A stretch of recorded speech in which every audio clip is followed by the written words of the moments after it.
Everybody will be dancing and we're feeling it right. Everybody will be dancing and be doing it right. Everybody will be dancing and we're feeling alright. Everybody will be dancing tonight, doing it right. Everybody will be dancing and we're feeling it right. Everybody will be dancing and be doing it right. Everybody will be dancing and we're feeling alright. Everybody will be dancing tonight, doing it right. Everybody will be dancing and we're feeling it right. Everybody will be dancing and be doing it right. Everybody will be dancing and we're feeling alright. Everybody will be dancing tonight, doing it right. Everybody will be dancing and we're feeling it right. Everybody will be dancing and be doing it right. Everybody will be dancing and we're feeling alright. Everybody will be dancing tonight, doing it right. Everybody will be dancing and we're feeling. Então, a primeira questão, na verdade, é uma das questões assim, filosóficas básicas, é de saber falar da natureza do ser humano. Se o ser humano é bom ou se ele é ruim. Então, isso tem pessoas altamente convencidas que o ser humano é bom, só que ele se corrompe, né, com a vida e tal. E tem pessoas que acham que o ser humano é ruim mesmo e não dá pra... Tipo assim, não tem fé mesmo que o ser humano faça alguma coisa boa. Quando a gente vê certas coisas que os seres humanos são capazes de fazer, né? Tipo assim, coisas horríveis, né? Coisas assim, inimagináveis, de maldade mesmo. Aí a gente pode pensar que o povo é ruim, né? Mas ao mesmo tempo existem coisas assim, incríveis, né, de ajuda entre os seres humanos, tudo, coisas tão lindas assim, que a gente vê, né, chora, né, de emoção. Então, bom, que na verdade, assim, não se pode pensar, tentar determinar se o homem é bom ou ruim. Isso é a pergunta em si, ela não está boa. Porque esse tipo de... Essa pergunta, ela está falando da ontologia, né, da essência do ser humano, do que ele é, do ser. Na verdade, se a gente pegar um ser humano, só um ser humano, em si, ele não é nada, né? Se a gente pegar o Hegel, que fala isso, é que, na verdade, ele não passa de um animal, vamos dizer assim. Ele é uma coisa, mas ele não é... A gente não pode pegar numa pessoa determinar qual é a essência dele, né? Se ele vai ser bom ou ruim. A única forma de saber se esse ser, que ele em si não é nada, né? Ele não é nada porque o corpo, vamos dizer assim, é parte da natureza, é parte de uma coisa indefinida, vamos dizer. A gente não fala essa árvore é boa, sabe, é ruim. Vamos pensar assim, pegando assim, como se querendo saber se o ser humano é bom ou ruim, a essência dele é como se falasse uma árvore, ela é uma árvore boa ou uma árvore ruim, né? Não dá para saber. Então, qual vai ser a única forma de determinar se, por exemplo, uma pessoa, um ser humano é bom ou ruim é através dos atos dele, é o que ele faz, na verdade. Mas antes dele fazer alguma coisa, não dá para saber se ele é bom ou ruim. É como assim, isso é o Hegel que fala, né, que parte desse ponto, que para o Hegel a única coisa que existe é a ação do homem. Quando o homem age, a gente pode ver que a gente vê o que ele faz, a gente sabe o que ele é. Para o Lacan, por exemplo, falar se o homem é bom ou ruim é como uma pessoa que fala do ego dela e que fala, eu sou uma pessoa boa, eu sou uma pessoa ruim. Não tem, é tudo imaginário, né? Não tem nada concreto assim. Então,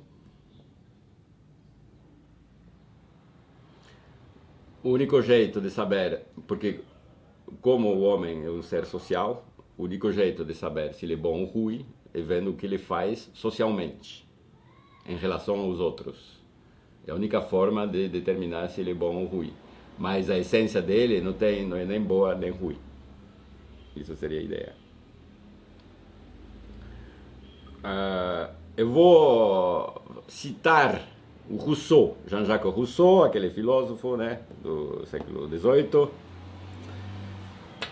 A passagem do estado de natureza ao estado civil produz no homem uma mudança drástica, substituindo em seu comportamento a justiça pelo instinto e dando às suas ações a moralidade que elas não tinham antes. É só então que a voz do dever sucede ao impulso físico e ao direito do apetite. O homem, que até então só havia olhado para si mesmo, se vê obrigado a agir segundo outros princípios e a consultar a razão antes de escutar suas inclinações. Apesar de neste estado ele perder várias vantagens que a natureza lhe proporcionou, ele ganha outras muito maiores. Suas faculdades se exercitam e se desenvolvem, suas ideias se estendem, seus sentimentos se tornam mais nobres, sua alma inteira se eleva a tal ponto que, se o abuso desta nova condição não o degradar frequentemente abaixo daquele de onde ele saiu, ele deveria constantemente abençoar este momento feliz que o tirou de lá para sempre e que fez de um animal estúpido e limitado um ser inteligente e um homem. Tem uma coisa interessante no que fala Rousseau, é que, é claro, quando a gente sai da natureza, a gente perde certas coisas, mas vamos ganhar outras coisas.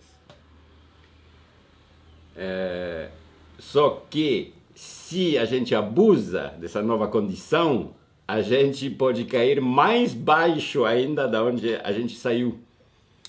E por isso, assim, isso é uma questão, às vezes a gente fala assim, que é comportamento bestial, né? Ou, essa pessoa é um animal. Não, porque tudo que é crueldade, tudo que é, tipo assim, comportamentos realmente, a gente fala de bestial, de animal, tudo, os animais não fazem essas coisas. Então, o mais louco é assim, saímos da natureza, vamos para outro estado mais, assim, que é mais interessante, mas se a gente abusa desse estado, a gente pode cair mais baixo do que de onde a gente saiu. Isso é interessante. Então, aí tem a visão do Marx também, que para o Marx não tem essência nem natureza humana, pois o ser humano não se diferencia do resto da natureza, na verdade. E ele é apenas, né, tipo assim, o homem, ele se torna nada mais do que aquilo que ele faz, né? O produto da sua própria atividade coletiva, da sua própria história.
Aí a gente quer saber o que diferencia, né, os homens, né, dos animais, ou até podemos falar assim o que diferencia os homens, vamos dizer, primitivos dos homens de hoje.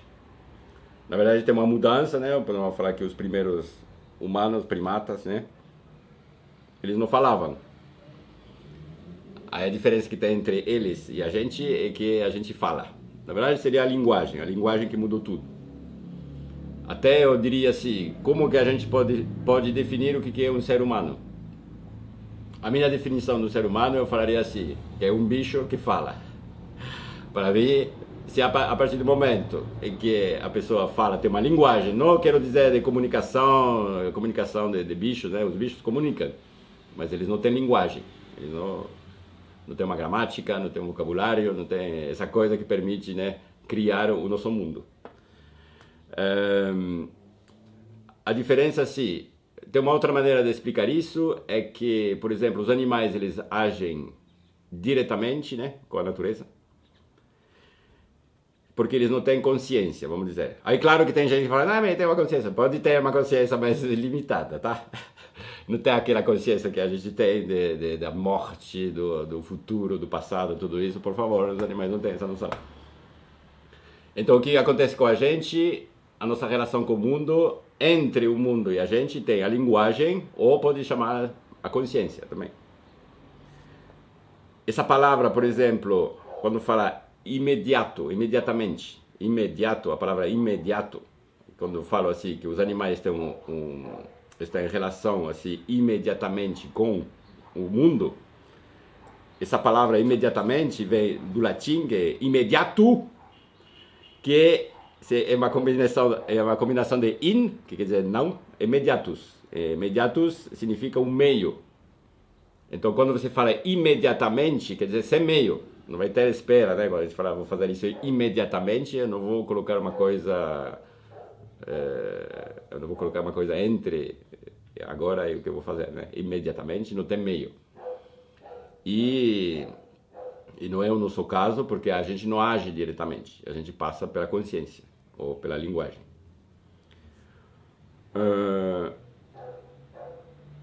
A partir do momento em que o ser humano ele começou a falar,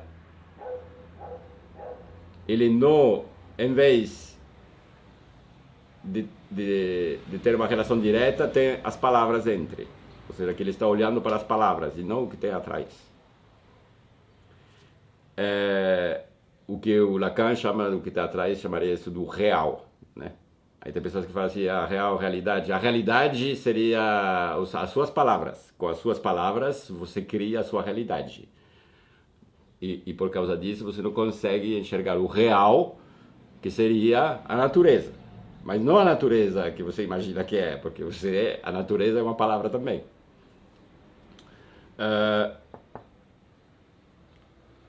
O que diferencia um pouco o marxismo da psicanálise, que os marxistas, a coisa que eles valorizam mais é o trabalho. Então, para eles, a evolução humana ela foi devida ao trabalho. O fato de começar a mexer com coisas, mexer com fazer as pedrinhas lá, o sílex, né? O sílex que chama? Sabe, de fazer as flechas e tal, cortar a carne, entalhar as pedras, né? Uhum. E assim, fazendo assim, e isso teria levado a falar, né? A precisar falar. Então, para os marxistas, é ligado, assim, as duas coisas são ligadas.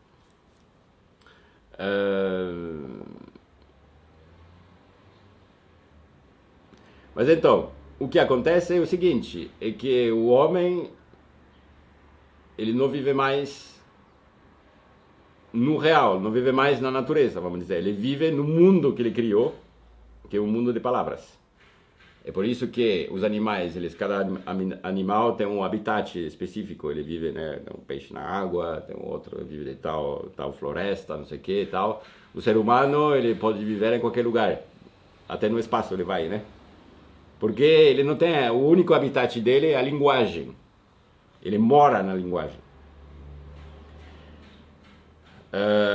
As pessoas olham o mar e falam, nossa, que lindo o mar, né? Na verdade, está enxergando a palavra mar e tudo que ela quer dizer para você. Você não consegue enxergar o que tem.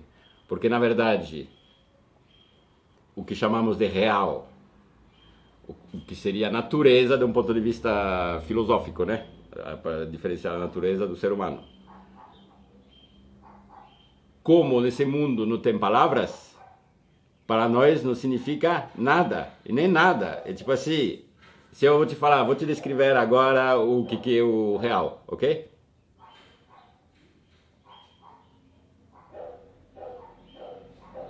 Pronto.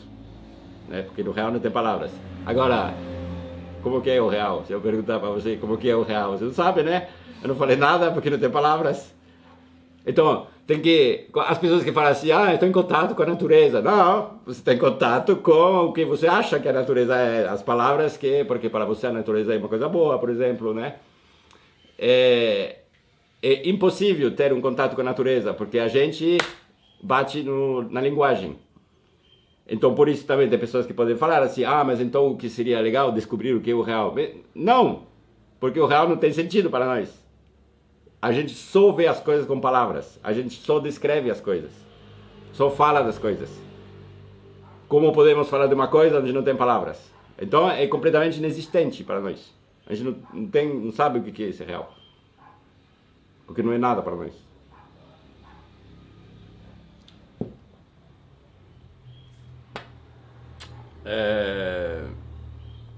Mas para entender a psicanálise precisa entender isso, que você realmente vive no mundo de palavras.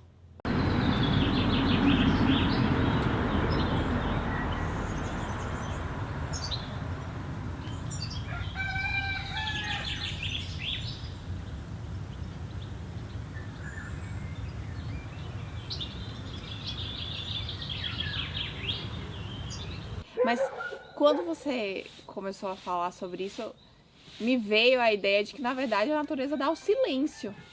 É o que a gente faz a partir daquele silêncio. Então, podemos pensar na possibilidade de que talvez o que a natureza dê é uma oportunidade para a pessoa entrar em contato com a própria fantasia. Ah, isso é interessante. Talvez seja isso. Porque a natureza literalmente lhe dá o silêncio. Enfim, você está em contato, né? Tudo isso, ok, existe, né? É um mundo externo, é muito bonito, é ótimo, mas não há palavras. Então você tem um contato mais com você mesmo, digamos assim. É como se... Foi o que eu pensei. Você acaba entrando em contato com sua própria fantasia, porque não tem o que... o silêncio da natureza lhe dá essa possibilidade de você entrar em contato com a sua própria fantasia, porque não tem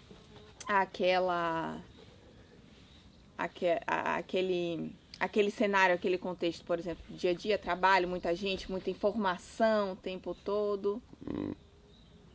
Porque se a gente for pensar bem literalmente, né? Natureza, uma cidade enorme também é um tipo de natureza. Sim. Né? Então, assim, a selva, sei lá, a praia, ok, o mar uma paisagem, também, uma paisagem, isso. Pronto.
Agora eu quero falar de uma coisa assim, importante, que é a alienação. A gente usa muito essa palavra alienação, mas muitas pessoas não sabem o que quer dizer, né, alienação. Vamos ver o dicionário, né? Ele fala a etimologia da palavra alienação, vem de novo do latim, né? Alienatio, que significa transferência de propriedade. O ato de estranhar. Na verdade, vem do verbo alienare, que significa transferir a propriedade de algo para outra pessoa. Aí fala também que esse termo foi utilizado em diferentes campos, na filosofia, psicologia, sociologia, economia. para descrever diversos fenômenos relacionados à perda de conexão, identidade e controle. Na verdade, assim, a alienação que eu quero falar é quando as pessoas, por exemplo, não querem pensar muito sobre um assunto, então vai pedir para uma outra pessoa, né? Por exemplo, vou pegar um exemplo, a televisão, por exemplo. A televisão fala, as coisas são assim. Então eu me entrego para a televisão e eu vou repetir o que a televisão fala. Eu me alienei, estou alienado. Eu repito o que eles falam porque eu entreguei minha pessoa para eles, vamos dizer. Isso é na religião também, né? A religião fala uma coisa, eu repito o que a religião fala porque eu me entreguei a eles e são eles que vão pensar por mim, né? Para mim. É assim que a gente fala, né? Uma pessoa é alienada, por exemplo, o pessoal fala é alienado pelo trabalho, ou seja, ele se entregou ao trabalho e a vida dele é só o trabalho, né? Está alienado no trabalho. Mas é muito importante assim, a alienação. Eu vou falar bastante de alienação, na verdade. Mas por enquanto, assim, eu quero lembrar uma coisa que eu já falei num filme anterior, porque isso alienação, né, isso que vai alimentar um pouco as crenças, né, também. A gente prefere acreditar em algo do que refletir sobre alguma coisa. Então, não tem crença sem alienação. Mas, em filosofia, tem o Dominique Pagani, que ele define 3 tipos de filosofias. A primeira filosofia, todas as filosofias que vocês vão ver, que você tem que se perguntar de que tipo de filosofia é, porque não escapam desses três tipos. Que o primeiro diz que Deus que criou o homem, então tem muita filosofia sobre isso, baseado no fato que Deus criou o homem. O segundo é a natureza que criou o homem. Então vai ter muitas filosofias baseadas no fato que é a natureza que criou o homem. E a terceira filosofia é o homem que cria o homem. E, como eu já falei nos meus filmes sobre o Zen, eu acredito mais nessa filosofia, né? O Zen, por exemplo, seria mais uma filosofia de a natureza cria o homem. Muitos filósofos assim, europeus famosos seriam mais o Deus cria o homem. Mas eu acredito mais que o homem que cria o homem, e o homem que se faz ele mesmo.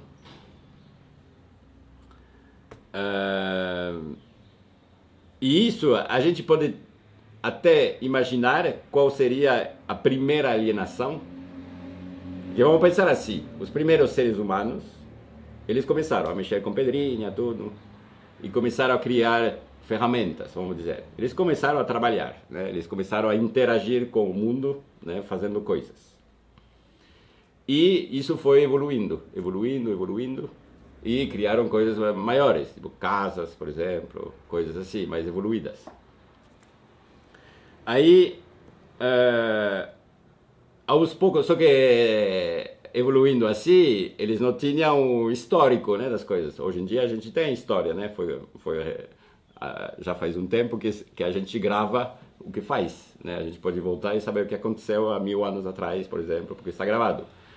Mas podemos pensar que chega um momento em que os seres humanos são já um tanto evoluídos, né? Criaram muitas ferramentas, muitas coisas, só que eles não lembram mais de onde veio isso.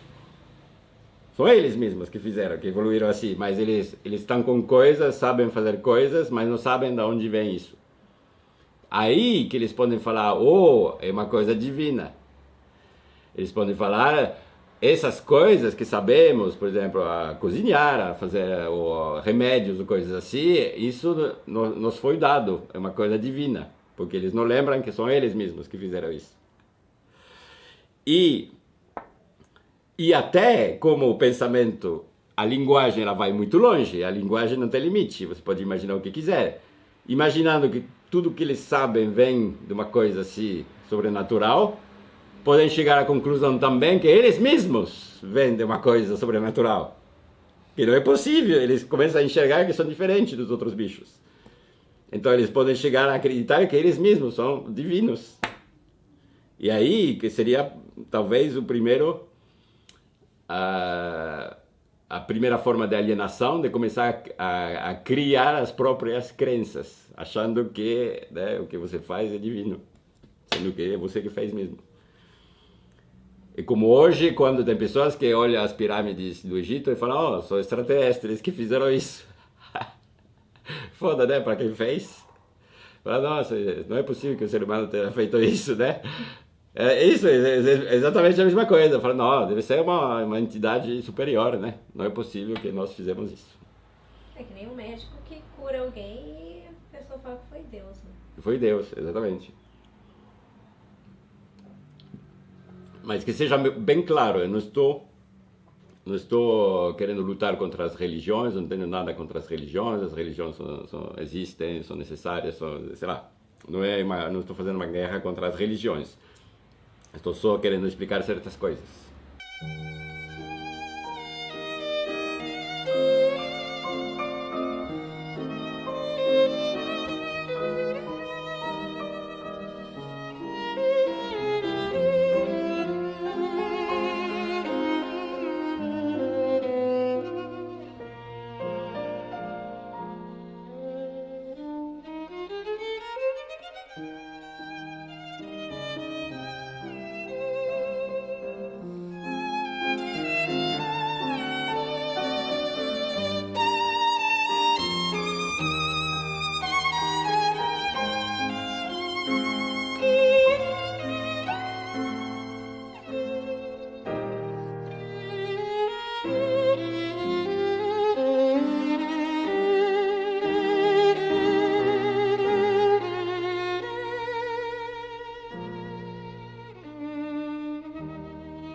Então, o Georg Lukács, ele fala uma coisa, que me lembrou o Hegel, me lembrou o Lacan também. Para o Hegel, o ser humano ele é o que ele faz. Isso eu vou repetir bastante, assim, porque a gente às vezes quer saber quem somos. O único jeito de saber quem você é você olhar o que você fez. É isso que você é. Não o que você pensa que você é. O Hegel, por exemplo, ele tem o conceito dele de ideia se você tiver uma ideia, mas essa ideia só fica na sua cabeça, ela não é uma ideia. Ela não é nada. Porque ela só fica na sua cabeça, quer dizer, não é nada, é uma palavrinha no seu pensamento, não tem nada, não existe. Você só pode chamar uma ideia a partir do momento que você fez alguma coisa, que você fala, minha ideia era fazer isso. Por exemplo, você construiu uma cadeira, e você fala, a ideia era construir uma cadeira assim, e você fez, então podemos falar, tem a cadeira e a ideia da cadeira. Então, para o Hegel, é só a ação que vale, né? E com o Lacan, a psicanálise também é um pouco a mesma coisa, porque tudo o que você imagina, né, para o Lacan tem o simbólico, o imaginário e o real. O real, já falei um pouco, né, o que é. O real é aquela coisa que a gente não tem acesso, né, porque não tem palavras no real. O simbólico seria as nossas palavras, né? O simbólico como o que a gente diz, o que a gente constrói, tudo é um mundo simbólico, né, das palavras. E também tem o imaginário. O imaginário é o que a gente imagina. Então imaginamos muitas coisas, mas quando vamos fazer a coisa, já enfrentamos o real, porque o que vai acontecer muitas vezes não tem nada a ver com o que a gente imaginou. O melhor exemplo é, por exemplo, com o encontro sexual, por exemplo. Quando a gente imagina assim, nossa, vou encontrar essa pessoa, o sexo vai ser assim, que a gente imagina tudo. E quando a gente está fazendo no momento, realmente não tem nada a ver com o que a gente imaginou. Assim, uma outra coisa. vai acontecer coisas completamente diferentes. Ou quando você imagina o que você vai falar para seu chefe, alguma coisa assim, ou para uma pessoa, né, está bravo, eu vou chegar, vou falar isso. No momento de falar, como tem outras respostas inesperadas, vai ser uma coisa diferente também.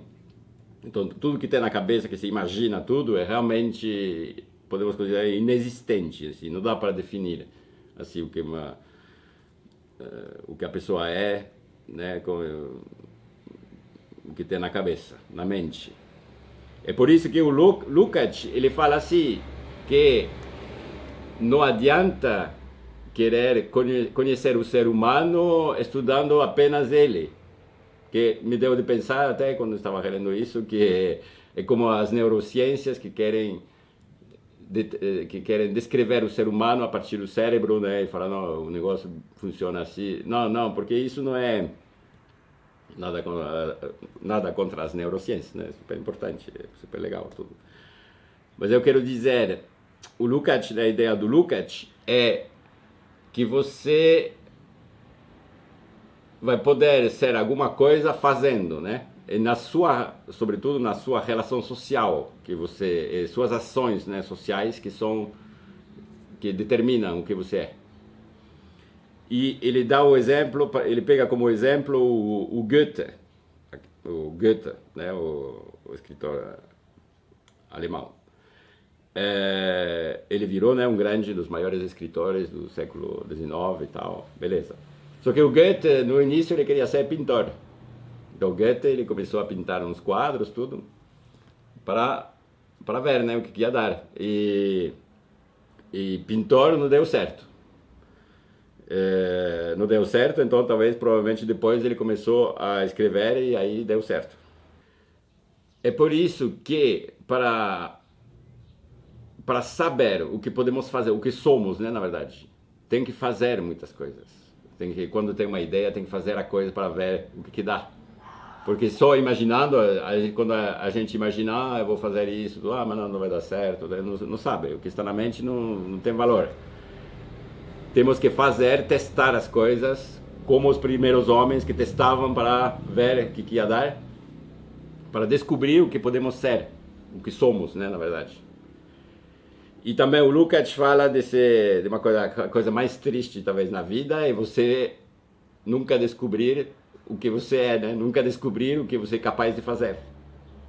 Passar a sua vida sem ter descoberto nada, né? Talvez você poderia ter sido um grande pintor, um grande escritor, um grande não sei o quê, talvez, não sei o grande, o maior, né? Mas você poderia ter feito uma coisa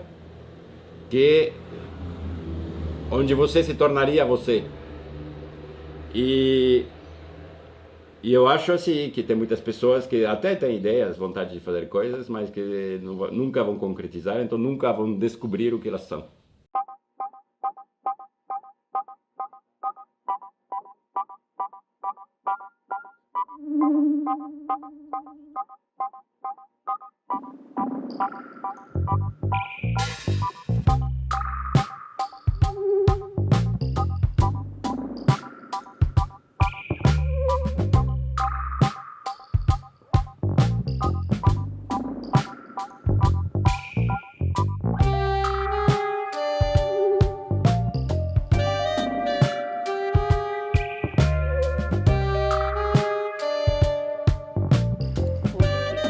Do fato que tem que fazer para saber se a gente...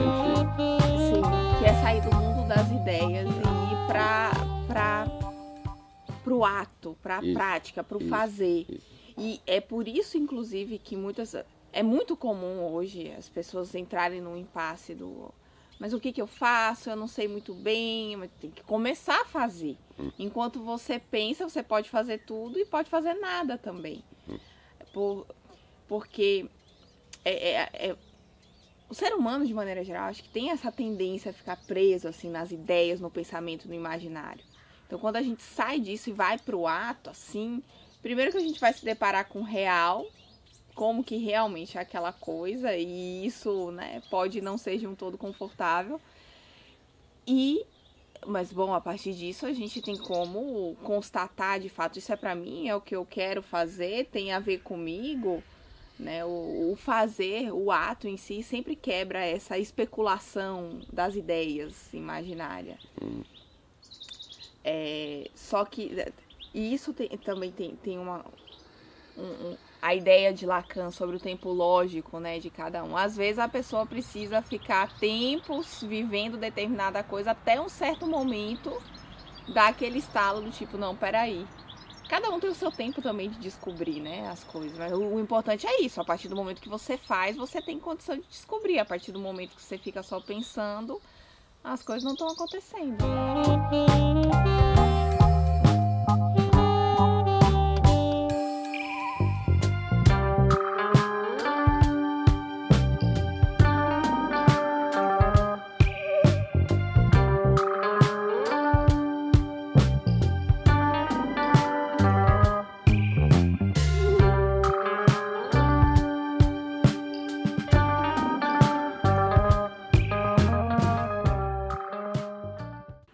Tem uma ideia que o Marx falou, mas ela foi bem desenvolvida pelo um sociólogo alemão que se chama Niklas Luhmann. Não quer dizer, ele não é marxista, mas eu acredito que ele se inspirou um pouco disso. A ideia dele é assim, né? Porque a gente fala muito da evolução da sociedade. Aí a gente espera que a sociedade vai mudar. Só que o Luhmann, ele fala assim, que tem que pensar que na sociedade tem vários mundos, né? Tem um mundo, por exemplo, jurídico, né? A lei, o sistema jurídico, tem a economia, tem a educação, tem a segurança. E na verdade, são mundos, são partes da sociedade que evoluem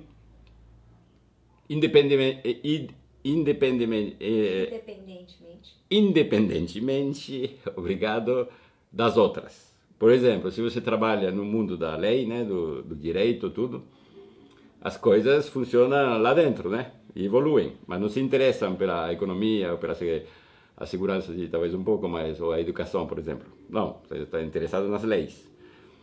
O mundo econômico, ele trata das coisas econômicas. Então, isso faz com que há uma impossibilidade de mudar a sociedade. Assim, de falar, vamos mudar a sociedade, porque uma pessoa mudar a sociedade, vamos dizer isso. Uma pessoa falar, vou mudar a sociedade.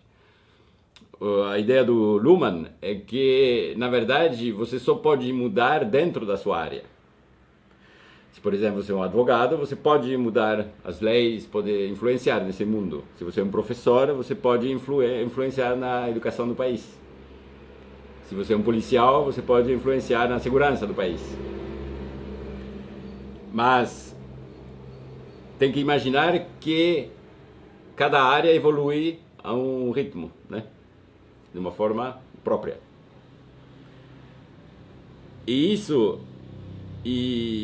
E depois podemos falar assim, tem o ser humano em si, a evolução do ser humano, né? O comportamento do ser humano, as relações sociais do ser humano. É um outro mundo também.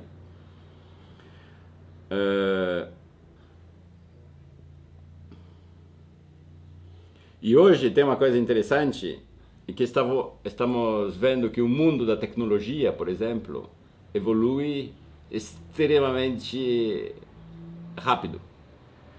É muito rápido a evolução tecnológica. É muito louco. Completamente louco. Vai a uma velocidade incrível.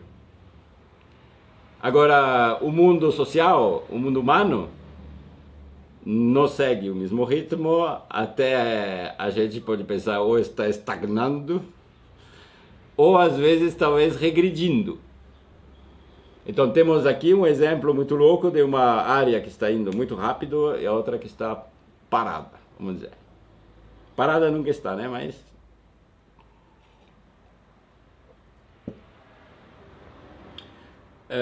e o problema é que estamos ligando esse mundo da tecnologia com a nossa vida social.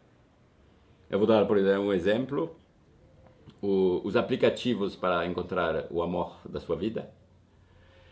eles é uma coisa tecnologia, né? É a tecnologia que quer ajudar o ser humano, vamos dizer, porque a gente pensa assim, nossa, que coisa incrível, né? Você vai poder ter acesso a todas as pessoas que estão sozinhas nesse momento, você vai poder conhecer o que elas gostam, o que elas fazem, tu sabe? A ideia seria vai facilitar muito os encontros amorosos entre homens e mulheres, vai até facilitar, né, as relações entre os homens e mulheres com essa tecnologia, muito legal. E a gente percebe com a experiência que é uma catástrofe total, que na verdade não melhorou nada e talvez piorou até as coisas. Então, a ideia, assim, vamos dizer, tem que entender, porque a gente, né, tem essa esperança que a inteligência artificial vai resolver os nossos problemas sociais. Tem que entender bem, os computadores, a tecnologia, ela resolve o problema dos computadores, da tecnologia. E os seres humanos, são eles, só eles que podem resolver os problemas sociais, os problemas assim, entre os seres humanos. Mas não são os computadores que vão resolver a relação social dos seres humanos, a relação humanas que vão resolver um problema técnico de computador.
Meu último filme sobre Taiwan, eu falei um pouco de coisas do Georg Lukács.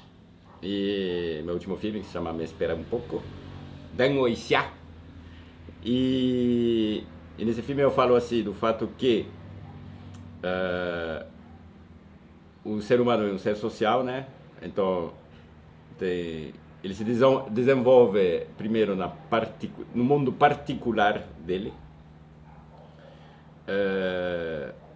Ou seja, a vida dele, né, em particular, né, o que ele é sozinho, vamos dizer. Primeiro ele se desenvolve nisso e depois a evolução dele vai seguir nos outros, no que Lukács chama de genericidade humana e o gênero humano, né, porque somos sozinhos, não somos nada, não temos valor nenhum, temos um valor no social. Então, você cresce na sua particularidade para depois seguir a sua evolução, você evolui no particular para depois ir evoluir nos outros, no social.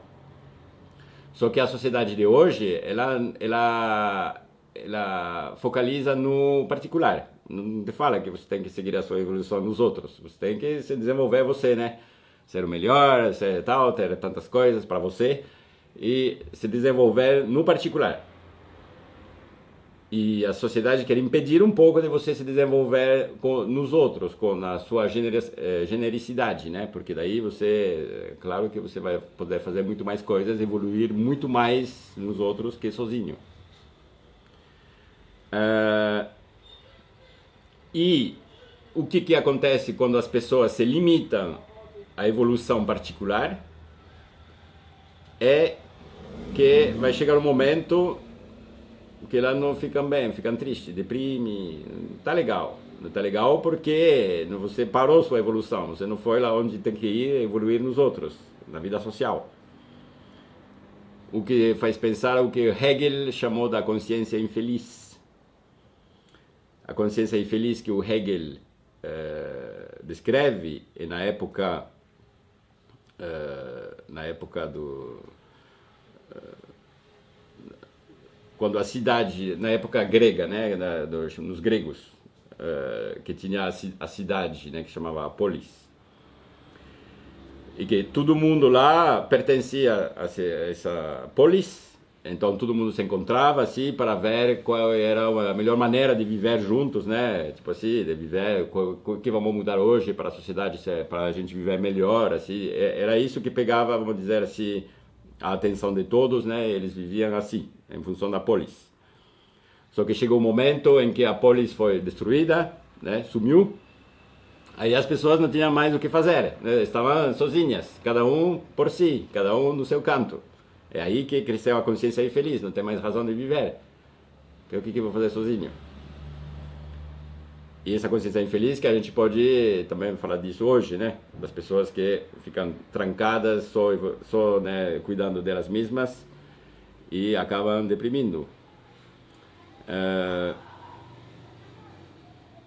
Porque aí também tem um pouco a ver quando Hegel fala que no ser humano existe a consciência mutável e a consciência imutável. Vamos dizer, dois lados do ser humano. A coisa imutável é que você é um bicho, né? Você é um bicho insignificante e irrelevante. Assim. Você não tem mais importância que uma árvore como um ser assim, físico, vamos dizer. Você não vale mais do que uma árvore, do que uma planta, do que um bichinho, qualquer coisa. Isso é uma coisa imutável, é sua condição humana, né? Você tem um corpo e tem que...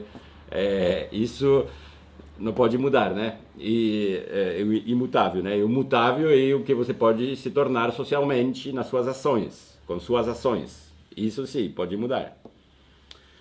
O que o Lacan falaria que o imutável seria o real, né? O seu corpo, essa coisa que você tem que viver com isso. E o simbólico, né? As palavras com que você vai criar seu mundo. Você vai criar sua vida, seu mundo, você vai criar com palavras. E justamente com essas palavras que você vai dar um sentido à sua vida. Porque em si não tem. Seu corpo não tem por que estar aqui de nada, não tem razão nenhuma, ele é real, não tem palavras. Para achar um sentido na vida, você precisa ter palavras. Bom, primeiro, para se perguntar qual é o sentido da vida, precisa ter palavras. Porque, vamos dizer, o real, a natureza em si, ela não tem sentido, porque precisaria alguém perguntar, né? Será que tem um sentido? O sentido é uma coisa que só pode existir na mente humana. Lá fora de nós, não existem essas coisas. Não tem. Nem a pergunta, tem sentido não. Nem pode falar o mundo não tem sentido, porque se você falar não tem sentido, significa que alguém perguntou isso, mas ninguém perguntou isso. Não existe esse tipo de pensamento lá fora. É puramente na mente humana que se pergunta por que viver, né? Já que com palavras que você fez a pergunta, você vai ter que responder com palavras. É você que vai ter que fazer tudo, né? Não tem uma resposta já pronta, porque é só na cabeça, né? Então, o que aconteceu quando os gregos perderam a polis? A religião chegou, né? Falou, pá, vocês não têm mais a polis, né? Mas tem Deus. Tem Deus, ele quer que vocês vivam de uma certa maneira. Então, aí que estamos falando de alienação, né? Na verdade, o povo estava alienado pela polis. Alienado, né, na cidade-estado, né? Para o bem-estar de todos. O ser humano não consegue ficar... É muito difícil não ser alienado. Todo mundo é alienado. Eu estou alienado com coisas, você também, todo mundo. Mas, como eu ficava triste se a polis... Chegou a religião que deu uma nova alienação para falar assim, agora eu vou viver em função do que o Deus fala, né? Que tem que fazer assim, assim, vou fazer isso, para agradar. Aí beleza, as coisas vão, só que daí na Europa chega o que se chama o iluminismo, e o iluminismo fala assim, não, religião não pode, religião era da explicação para tudo, nós... Vamos ter que filosofar para achar uma resposta às coisas. E aceitar a morte. Falar assim, morreu, morreu. não tem mais nada. E a partir daí vamos ter que refletir e filosofar. Então a ideia era acabar com a alienação, né, com a religião e usar a razão. A razão ia ser o mestre de tudo. Vamos ter que explicar tudo com a razão e saber por que estamos aqui com a razão. Revolução Francesa, beleza, se espalha pelo mundo. Aí, bom, com a razão eles vão falar, ok, beleza, vamos promover a liberdade individual, a igualdade, fraternidade, essas coisas, né? E vamos seguir assim, com a razão.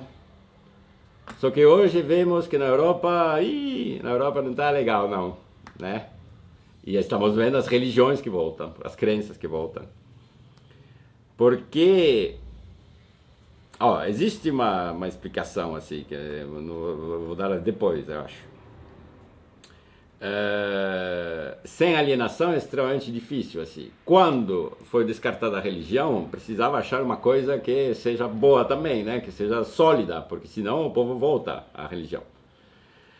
E como o povo, vamos dizer, a Europa, não foi realmente seguindo o pensamento, essa filosofia, virou uma sociedade capitalista, besta, normal, né? Prazeres, é isso. A Europa se entregou aos prazeres, vamos dizer, achando assim, já que não tem sentido tudo, vamos gozar, né? Vamos ter prazeres, né? Vamos beber, vamos drogar, vamos fazer sexo, tudo. E isso, sendo que são coisas que os filósofos antigos falavam assim, cuidado com isso, porque não vai te levar a lugar nenhum, né?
As pessoas bebem muito, os jovens bebem muito, se drogam muito também. Sim. À procura de prazeres, né? Sim, porque o prazer ele tá muito atrelado com tipo um merecimento do tipo tensão e obrigação e coisas ruins e difíceis de lidar. Então eu tenho que ter um merecimento, eu tenho que ter um momento de alívio, eu tenho que ter a válvula de escape, exatamente. E aí a gente pensa, se a gente começa a lidar com as coisas de uma forma que não nos estressa tanto, se a gente começa a aceitar que vai ter momentos de frustrações e obrigações, e ok, isso faz parte, naturalmente.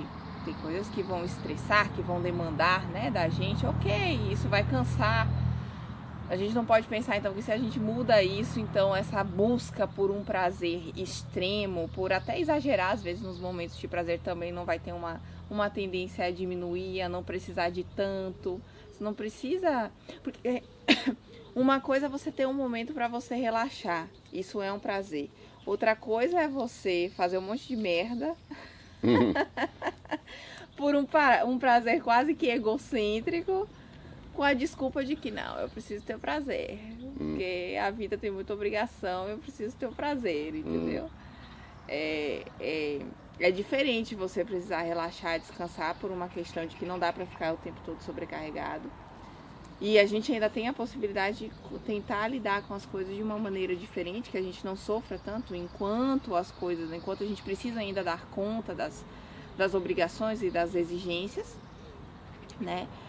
Mas, enfim, a gente não pode confundir essa necessidade de descanso, de pausa, de relaxar com uma desculpa para viver sem compromisso. né? Então essa é uma questão. E quando se tem uma ideia do tipo, eu tenho que trabalhar, mas eu tenho que ter uma recompensa extraordinária, a gente também fica alienado a talvez isso, muito uma troca, né? Trabalho, recompensa de alguma forma. E não talvez uma questão do tipo, qual o sentido do meu trabalho? Qual o sentido do que eu faço? Qual o sentido das obrigações que eu cumpro? O problema da filosofia é que ela falou assim, vamos considerar que quando morreu, morreu, né? Isso, o grande problema, né, é a morte, né? Isso que, vamos dizer, a morte que incomoda muita gente, né? A gente fica um pouco incomodado, né? Para que viver se depois para lá, todo mundo acaba da mesma maneira, né? Isso realmente é igualdade total. Mas então, né, quando a primeira resposta que teve para a morte, falar, bom,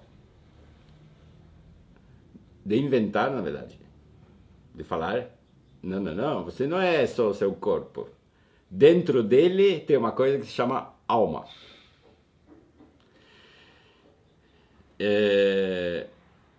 Criamos um negócio que se chama alma. Na verdade, o corpo pode desaparecer tudo, mas a sua alma, ela segue caminho, ela não morre. E tem que pensar que não foi sempre assim. Nos primeiros enterros, né, nos enterros, assim, enterrar, né, o que marca, alguns dizem, né, que pode ser considerado isso, que é o início da civilização, né, a gente começa a enterrar os mortos, não morre como um bicho lá no mato.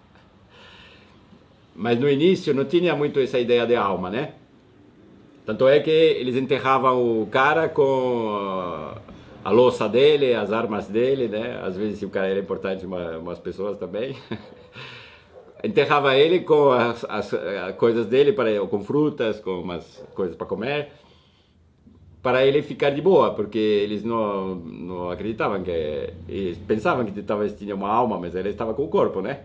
Então eles faziam isso para ele vai que, né, ele incomode os outros, porque a concepção era isso, né? O corpo, ele tem dois estados, duas fases, vivo ou morto. Mas morto ainda é ele está lá, um corpo, mas ele está lá. Então enterrava o cara com coisas que ele gosta para ele não ficar bem, não influenciar, né? Vai que ele possa até ainda fazer algumas coisas para ele ficar de boa. Mas não tinha essa ideia de que o corpo não importa, que o que importa é a alma, né? E isso que é importante quando a gente fala de lógica, por exemplo. A lógica, a gente pode ter um sistema lógico, um sistema racional, uma religião racional, falando assim, as coisas acontecem assim.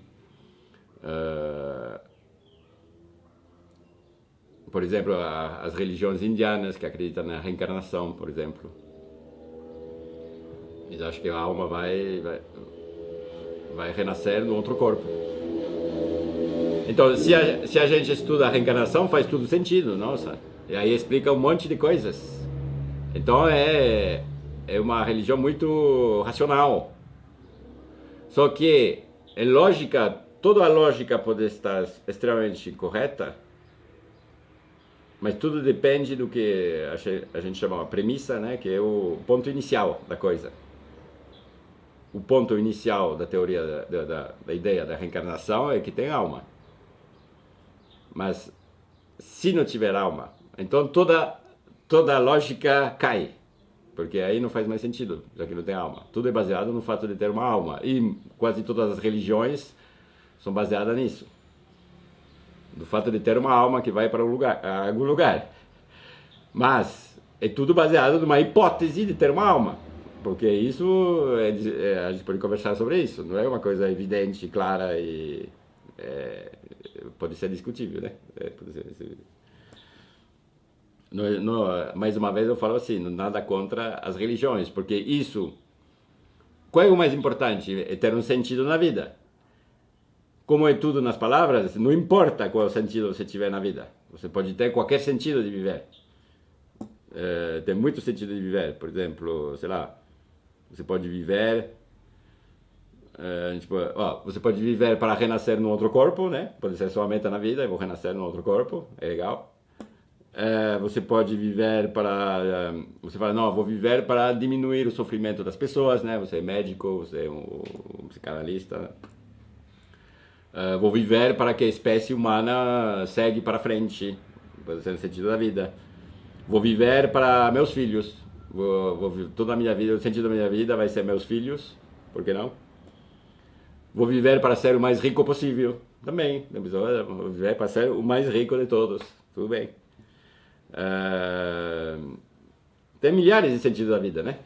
Tem que achar um e acreditar. Então, por isso que uma pessoa que fala, não, vou viver porque Deus mandou eu viver e fazer isso, tudo bem.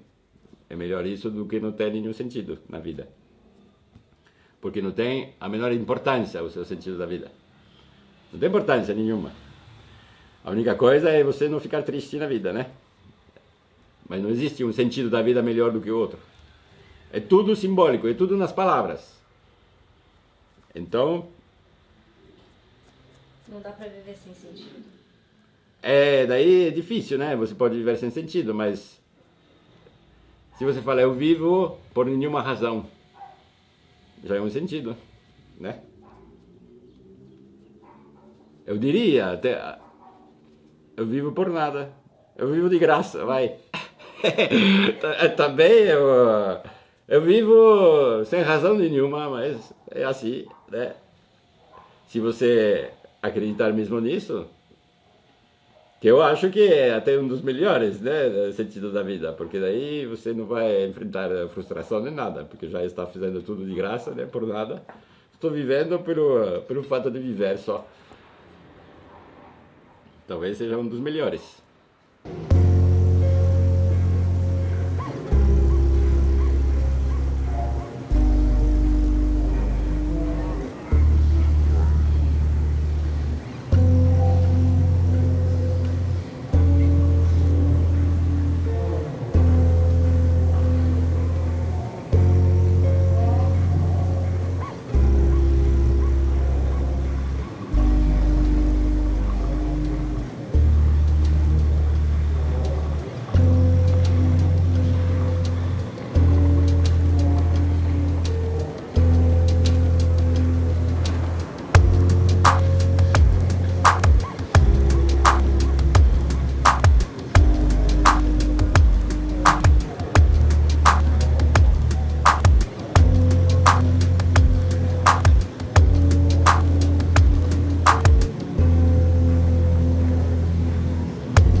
Então, falar de liberdade é bem complicado, hein?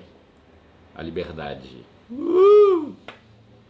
O Lacan nunca fala de liberdade. Não sei se é porque ele acha que não existe, mas ele não é um tema dele, não. Na época que eu estava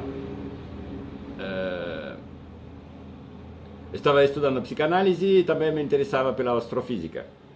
Aí eu tinha chegado a uma conclusão terrível, porque tem assim, né? Liberdade tem a ver com o livre-arbítrio, né? E o determinismo.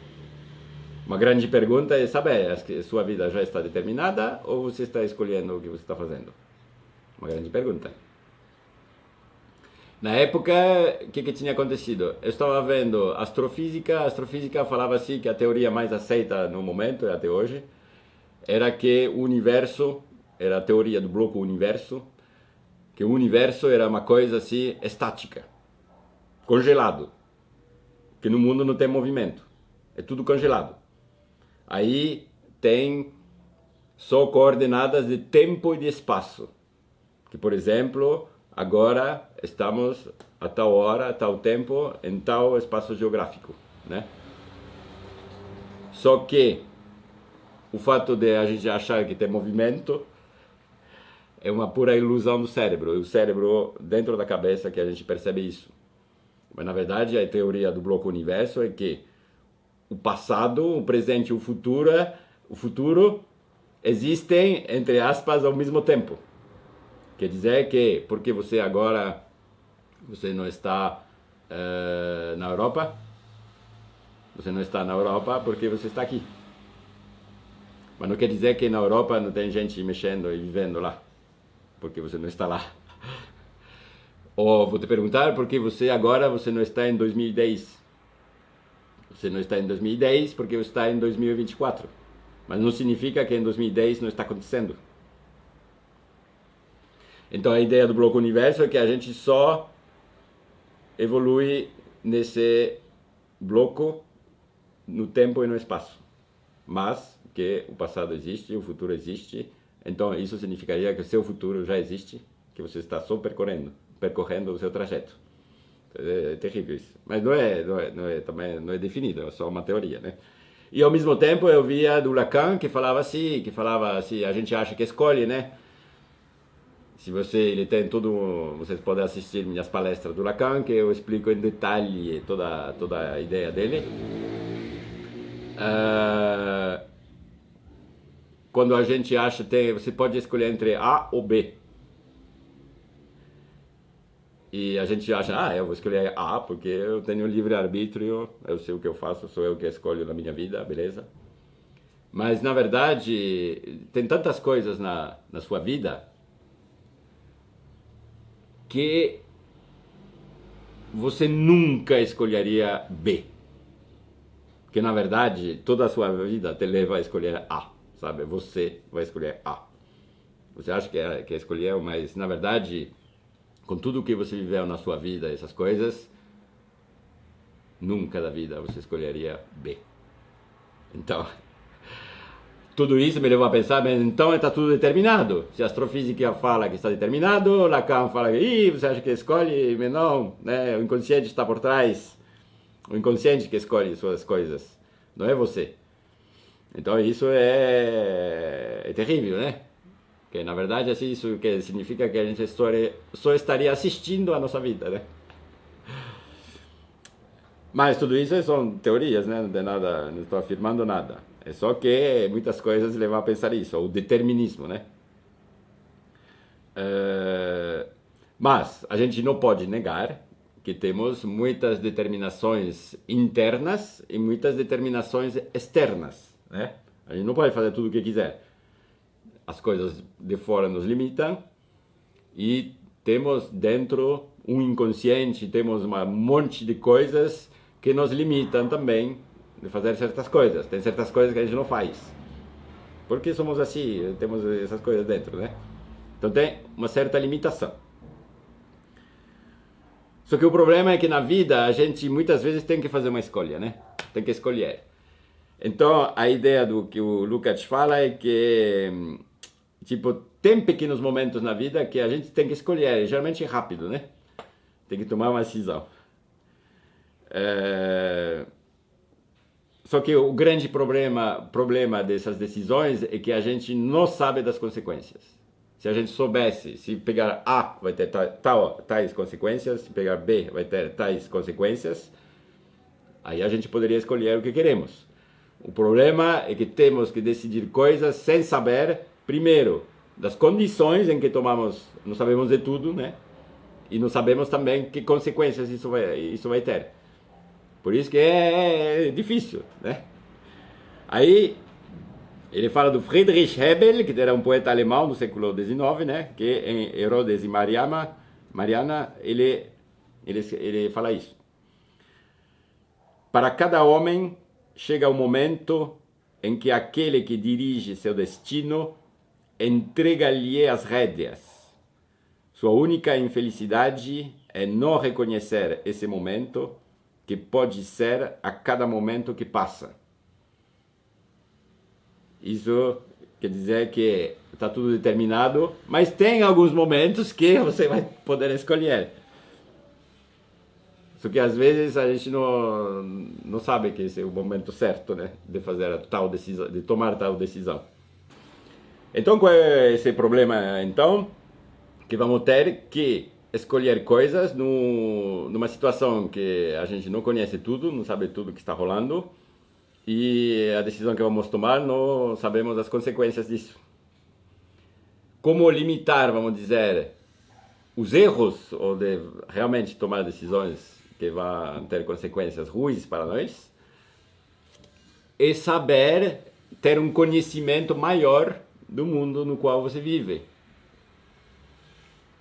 Você vai poder tomar as boas decisões se você ter maior conhecimento de tudo, conhecimento de como você funciona, conhecimento do mundo, conhecimento dos outros, adquirir conhecimentos que te permitem tomar uma decisão com mais certeza do que sem saber, né? O que eu faço agora, né? Isso só para dizer que mais sabemos coisas e mais somos livres, de alguma forma. Porque temos mais possibilidade de tomar as boas decisões num mundo já bastante determinado. E se você não conhece nada, o que você vai fazer? Vai fazer o que os outros mandam você fazer. Volta à alienação, né? Eu não sei o que fazer porque eu não tenho conhecimentos. Eu vou perguntar para alguém, me falar o que eu tenho que fazer, ou vou escutar alguém que me... Aí eu sou alienado, eu vou agir como um ser alienado.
Para você, liberdade, o que significa?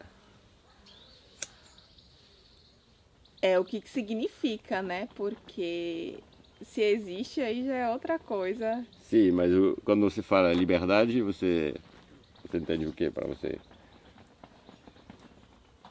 Bom, num primeiro momento a gente pensa a liberdade com a possibilidade de fazer tudo, né? Mas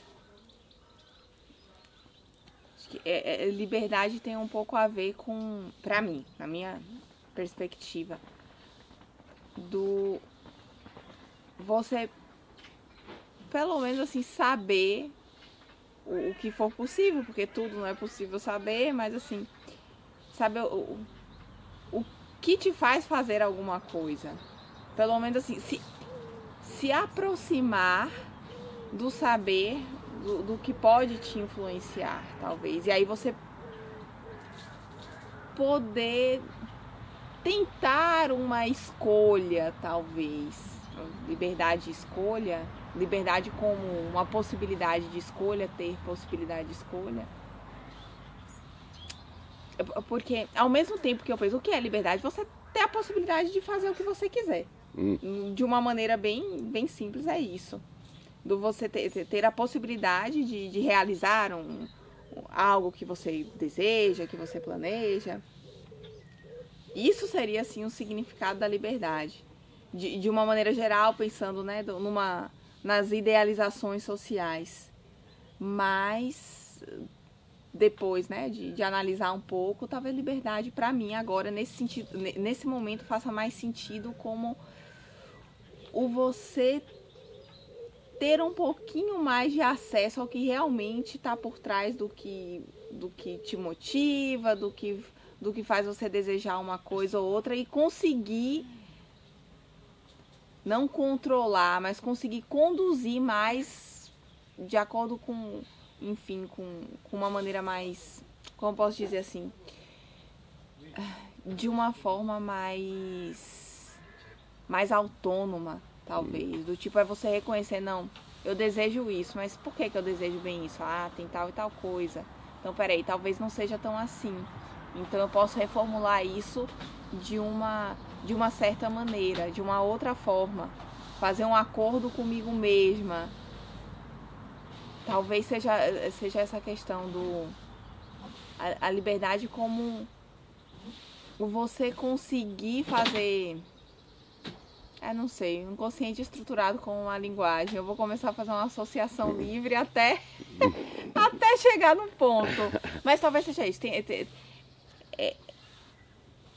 É algo ligado ao você não ficar preso e não ser facilmente influenciável por outras coisas que não tem a ver com você. É você conseguir identificar o que te influencia a fazer uma determinada coisa e, opa, peraí, isso aqui não tem a ver comigo, isso aqui tem mais a ver comigo. Então, talvez a liberdade seja essa possibilidade de você não ficar à mercê de estímulos e motivações que influenciam através de discurso, através de outras coisas, enfim, e conseguir separar o que é seu, o que realmente é seu, o que tem a ver com o seu desejo, e bancar isso. E se desprender do você fazer coisas e tomar decisões de maneira influenciada por outras coisas. Talvez isso seja um bom conceito, assim, de liberdade.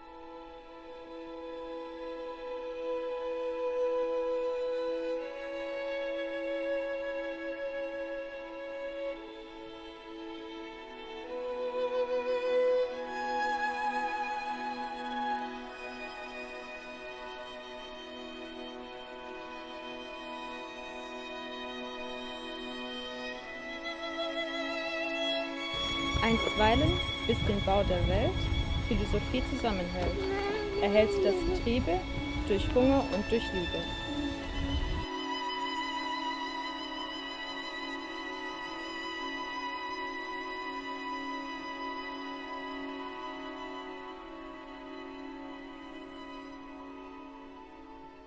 O Marx, ele diz que nenhum dos supostos direitos humanos vai além do homem egoísta.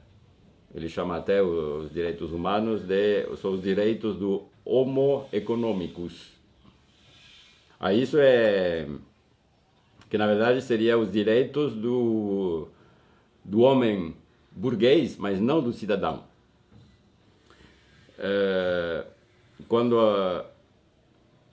Quando a gente lê os direitos humanos, eles falam assim, realmente do indivíduo, né? O indivíduo pode falar, fazer o que ele quiser, acreditar o que ele quiser, é bem centrado no indivíduo. Não se fala muito da relação dele com os outros. Obviamente, estou totalmente a favor dos direitos humanos, isso é uma coisa assim sensacional, né? Mas tem que é legal ver que nesses direitos humanos não se fala realmente centrado no indivíduo, né, na liberdade dele. Não se fala muito de como ele tem que conviver com os outros. E o problema é que os direitos humanos a gente sabe que existem, mas não quer dizer que sejam respeitados. Nem na França. Ultimamente está ficando um pouco complicado na França, né? Os direitos humanos falam, né? Tem que ouvir suas ideias, você tem o direito de falar o que você quer falar, essas coisas. Já começou em 2018, na França teve o movimento dos coletes amarelos. Eles estavam protestando porque achavam que o preço da gasolina era muito alto. Esses protestos teve 350 pessoas que foram mutiladas. Ou perderam um olho, ou 2 olhos, um braço, uma perna, uma coisa assim, na França. A gente sabe que os direitos humanos não são respeitados em muitos lugares do mundo, mas... E a gente acha que na França, país dos direitos humanos, você fala isso, não sei porquê, mas... Está mudando. Quando começou essa guerra na Ucrânia, que todo mundo sabe que é uma guerra da OTAN contra a Rússia, a OTAN, né? Como? OTAN. OTAN. OTAN. A OTAN. A OTAN, Organização do Tratado do Atlântico Norte, que, né, quase dominadas pelos Estados Unidos. Ou seja, não era a França que estava em guerra, era tipo assim, era uma guerra supostamente entre Ucrânia e Rússia, né? Nunca foi isso, né? Eles usam a Ucrânia como para atacar a Rússia. Nessa época, na França, todo russo que morava na França teve as contas bancárias bloqueadas, só por ser russo. Russos foram expulsos, tudo que era relativo à Rússia foi proibido. Tinha um canal russo, foi proibido. Isso é completamente contra os direitos humanos. De discriminar por sua nacionalidade, religião, coisa assim. Mas, tranquilamente, na França, sim, tinha professor russo que trabalhava na faculdade, morava há 20 anos na França, conta bloqueada. Por quê? Porque você é russo. Então, bom, tá complicado essa história.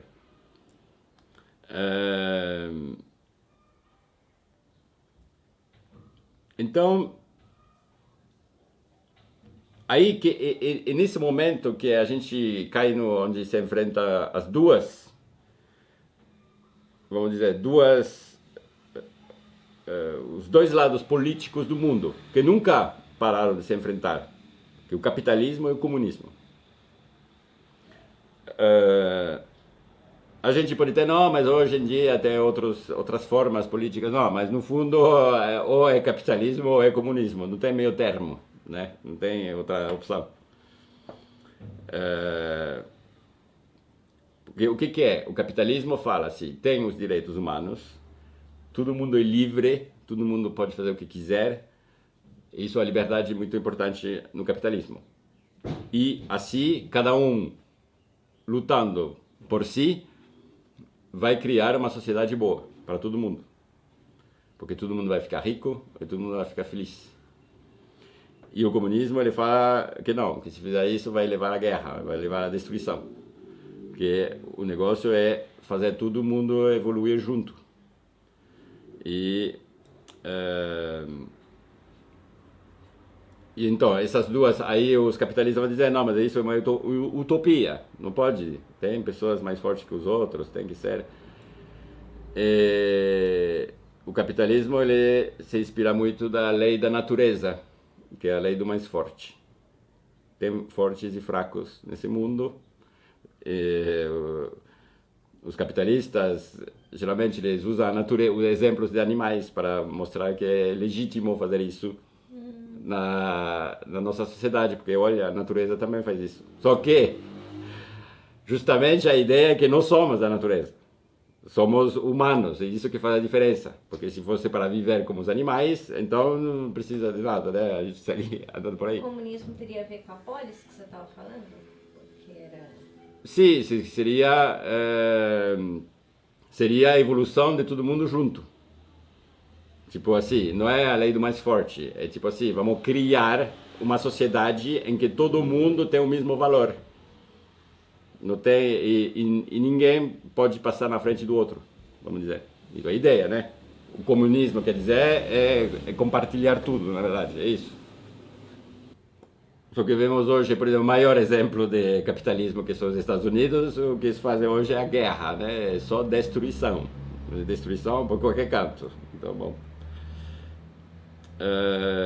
Aí o Marx fala: o homem não foi emancipado pela religião, ele recebeu a liberdade religiosa. Não foi emancipado pela propriedade, ele recebeu a liberdade da propriedade. Não foi emancipado pelo egoísmo da indústria, ele recebeu a liberdade da indústria. Cada um reflete.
Não sei se você viu, mas hoje tem muita gente que tem medo da inteligência artificial, né?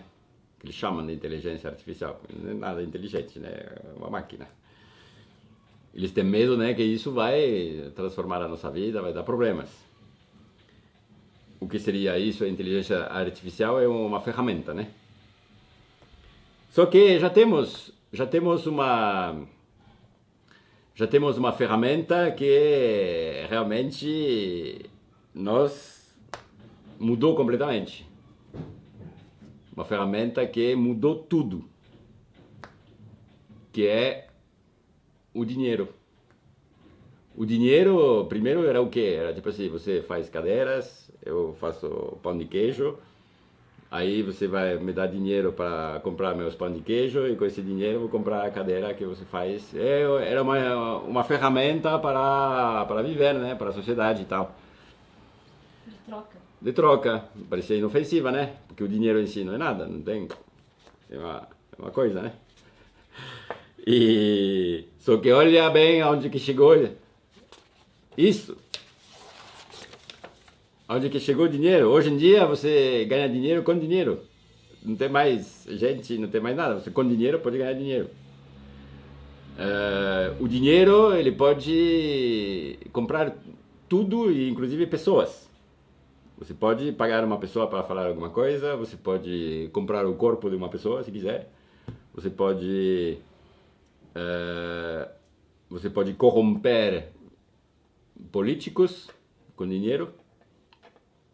Isso é terrível, né? Porque existem pessoas que querem mudar a sociedade, né? Que vão entrar na política, por exemplo, com a intenção de realmente fazer uma coisa boa, mas talvez 80% deles vão ter uma oferta em dinheiro tão boa que vai esquecer um pouco, né? De ir lá, né? Sacrificar. Tipo assim, é muito o que acontece assim, né? Uma pessoa... O indiano que contava isso, sabe? O cara, ele está realmente com boas intenções para a sociedade. Aí vai ter umas pessoas que vão dizer: opa, meu amigo, eu tenho um apartamento lá em Paris, eu vou dar para você este apartamento porque você é um amigo. Eu tenho muitos apartamentos também e vou te dar isso também, pá. E depois a pessoa fala, mas isso não é fazer, né? Você lembra que eu te dei muitas coisas, né? Aí por amizade, não vai fazer o que queria fazer, né? É muito complicado, mas a gente mata por dinheiro, né? Pode matar alguém para ter dinheiro. Então realmente é uma ferramenta que dominou o ser humano. Quando a gente vê que a política, por exemplo, ela é muito eficaz se ela foi feita. Se ela é feita. O maior exemplo que temos na história é a China, que nos 30 últimos anos ela tirou 800 milhões de pessoas da pobreza por decisões políticas.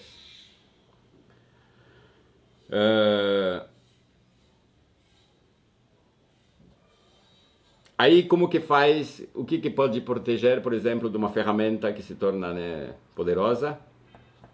Temos um excelente exemplo, que é o exemplo do Rousseau, Jean-Jacques Rousseau, o grande filósofo, que recusou, né, na época teve a Madame de Luxembourg, né, uma aristocrata, que gostava muito do Rousseau e que falou para ele, eu vou te dar uma renda, né, uma renda tipo, bem consequente, né, a renda dos reis da época, né, vou te dar uma boa renda para você ficar aqui no castelo, né, e seguir filosofando. E o Rousseau recusou, falou não. Era pobre, né, ele morava era pobre. O Rousseau, para comer pão, para poder comer todo dia, ele copiava partituras de música. Copiava partitura de música para ganhar um dinheirinho para poder comer. Se ele aceitasse, né, o presente de Madame de Luxembourg, não precisava mais se preocupar, mas ele recusou, porque ele sabia que isso ia influenciar as ideias dele, né?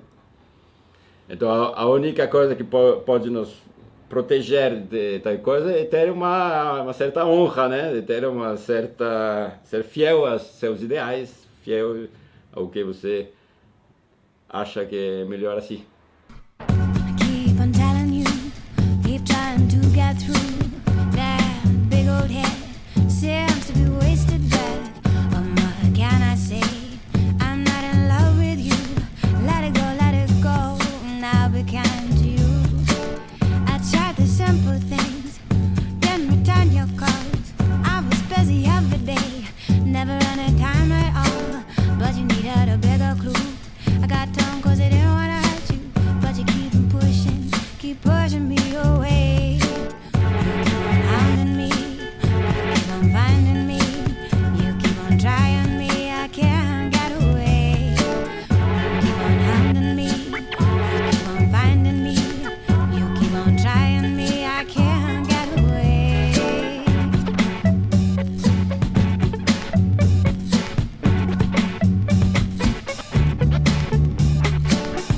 Tried to be your friend, wasn't I to offend?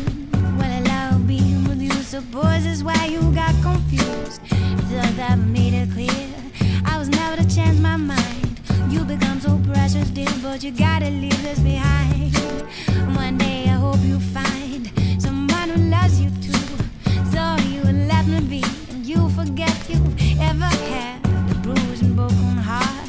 Can't forgive and can't forget, driving us both sparing mad while you're driving me away. You keep on hounding me, you keep on finding me, you keep on trying me, I can't get away. You keep on hounding me, you keep on finding me, you keep on trying me, I can't get away. Quando a gente observa o mundo, né, a gente pensa assim, nossa, mas não muda nada, né? Sempre a mesma coisa, sempre injustiça, guerras, sempre as mesmas histórias, gente que passa fome. A gente tem gente que fala, nossa, como isso ainda é possível em 2024? Mas o problema é esse, que a gente tem uma vida curta, né? Aí a gente não vê as mudanças. A gente acha que na próxima eleição vai mudar tudo, né? Só que a evolução é muito lenta, né? As coisas mudam. Numa vida humana, a gente não vê não tem como ver uma mudança das coisas. Por isso que parece que está tudo sempre a mesma coisa. E a gente até olha a história e fala, nossa, mas estão fazendo agora o que eles fizeram há 400 anos atrás, né? Mas 400 anos também não é muita coisa.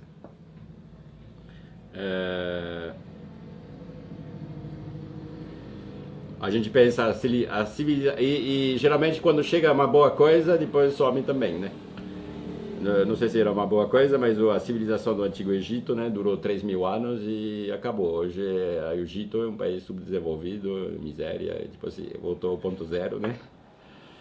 Passou por uma civilização, né, construir coisas impressionantes, tudo, mas não durou. O Marx fala, né, que estamos na pré-história. A história ainda não acabou, não começou. Somos ainda homens pré-históricos. Já é uma boa coisa ouvir isso, né? Pelo menos a gente sabe, opa, tá bom. Tem gente que acha que estamos no fim já, que acabou. Não, é que não começou ainda a história. Estamos ainda assim, vivendo um pouco como os animais. O problema é assim, é que sempre tem os ricos e os pobres. Ou seja, que eu estou falando tanto de pessoas quanto de países, né? Os que são ricos, eles vivem relativamente bem, né? Tá tudo bem, não se queixa muito, mas os pobres não tá legal. E por isso que toda vez que alguém, geralmente, quando tem uma sociedade rica, por exemplo, que conseguiu certas coisas, do lado tem pessoas que não tem nada, né? A gente pode falar que a Europa, por exemplo, a Europa, até um certo momento, ela conseguiu ter uma sociedade relativamente justa, funcionando, né, com boa educação, tudo, mas foi explorando, né, o resto do mundo.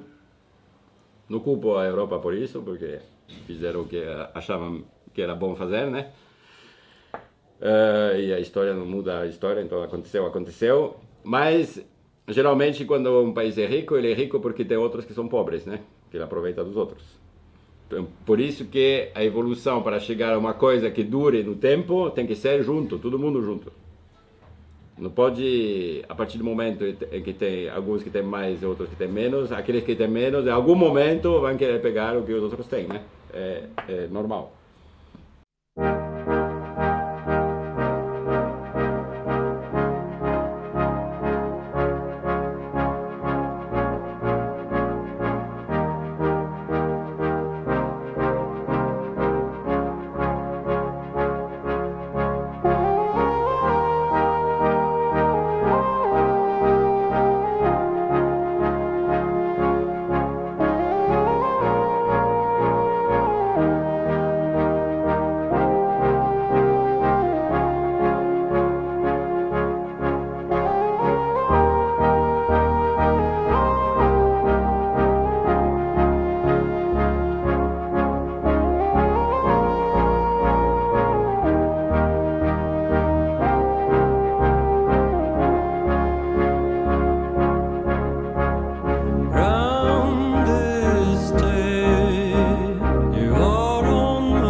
Tem muitas das coisas que eu falo são generalizações, né?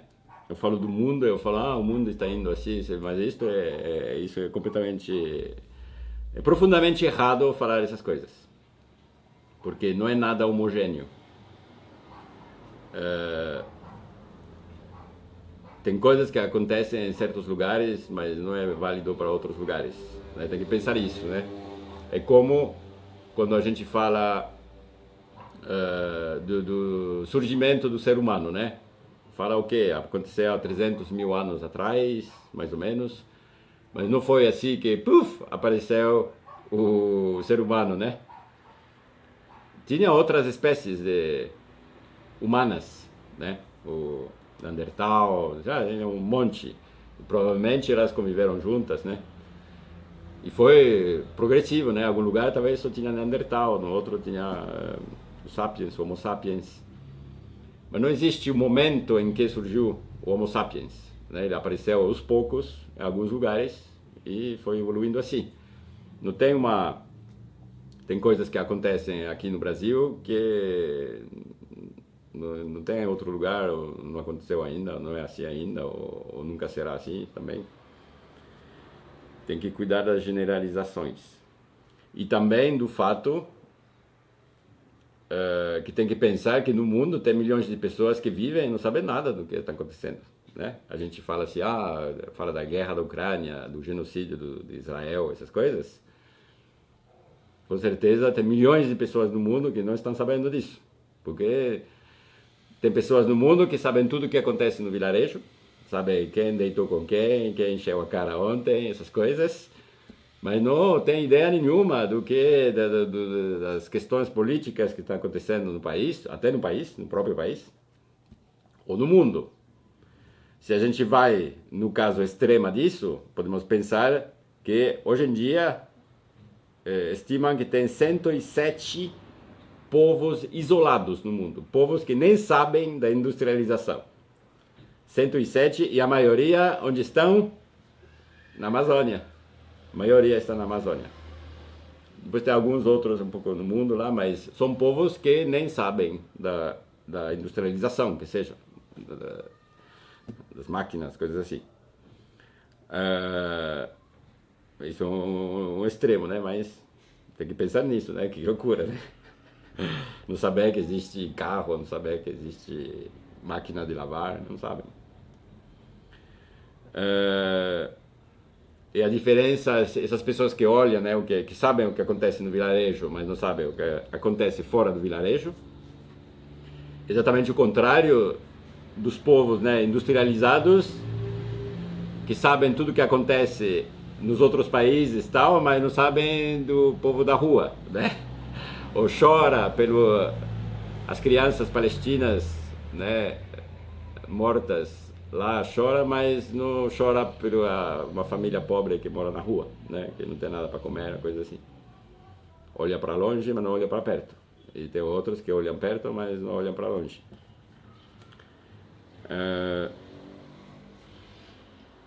E como quando o exemplo dessa generalização é quando fala do aquecimento global, né? Fala que o planeta esquenta, tudo aquecimento global. Mas não pode se falar do aquecimento global, assim, é muito global. O que acontece é que tem lugares quentes e tem lugares frios, né? Alguns lugares está quente, outros lugares está frio. Mas não pode dizer que é tudo assim. É mais uma coisa, uma ideia global. Tem pessoas que falam, as novas gerações são todas burras. Os jovens são burros. Não são todos os jovens, tem alguns que são gênios, né, que são muito inteligentes e tudo, né? A generalização sempre vai estar errado.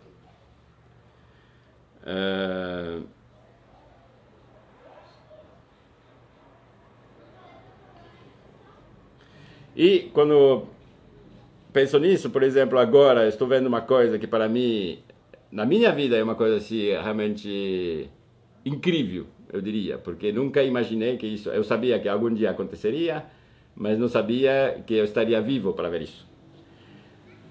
Eu nasci no mundo em que Estados Unidos e Europa dominavam o mundo. Tipo assim, eu sou francês, eu nasci, me falaram, você domina o mundo.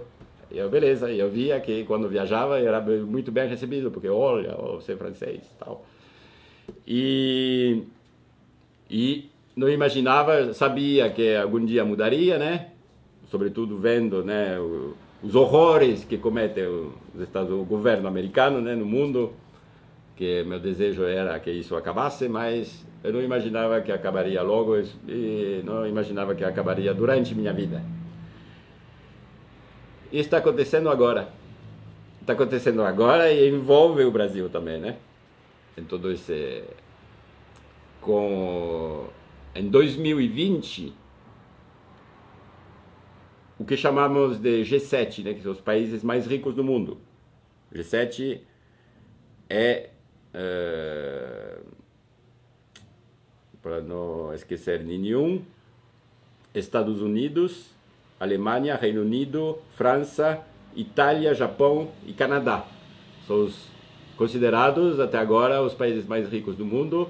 Só que em 2020, os BRICS, que são Brasil, Rússia, Índia, China e África do Sul, ultrapassaram o G7. Agora, os países mais ricos do mundo são os BRICS, Brasil, Rússia, Índia, China, África do Sul, que agora tem mais 10 países, então são realmente os mais ricos do mundo.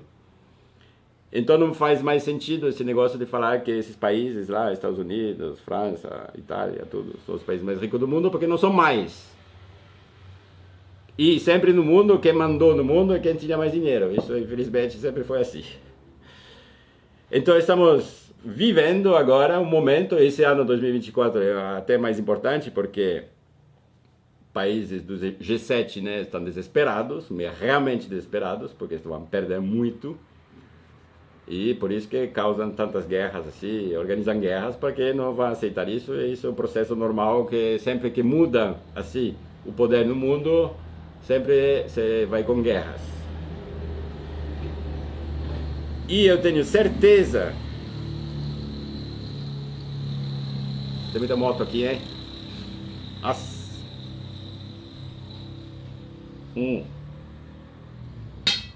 Eu tenho certeza que muitos brasileiros não sabem disso, não dão bola para isso. Como que é eu ficar país mais rico? Mas, porque os BRICS estão... esse ano eles pegaram mais outros países, né? O Egito, Irã, Etiópia, Arábia Saudita e Emirados Árabes Unidos fazem parte dos BRICS também. Ano que vem vai ter mais. Só que isso é muito importante porque significa... É muito importante porque significa que todos esses países foram silenciados durante muitos anos pelos países ricos que mandavam. Falavam, não, tem que viver assim, assim que tem que viver. Então vão acordar países, por exemplo, na África, que nunca tiveram voz ou que não eram desenvolvidos o suficiente para influenciar no mundo, que vão poder, assim, seguir o futuro da humanidade, né? É muito importante. Eu que falava de alienação, quando falo todas essas coisas, eu estou sendo alienado. E eu reconheço minha alienação, porque eu sei que não vai ser assim. Eu sei que vai ter problemas, que não vai ser tão lindos como parece que vai ser. E também, quando fala de país rico, dentro desse país rico, tem pessoas ricas e pessoas pobres. Então não significa, quando fala de um país rico, que todo mundo é rico no país. Ou quando um país é pobre, não significa que todo mundo é pobre. Tem pessoas até muito mais ricas do que outros lugares nos países pobres. Então é realmente assim, não se pode generalizar, porque justamente tem, como eu falo, lugares onde está quente, lugares onde está frio, lugares onde tem uma pessoa rica, ou lugares onde tem uma pessoa pobre, né? Não é global.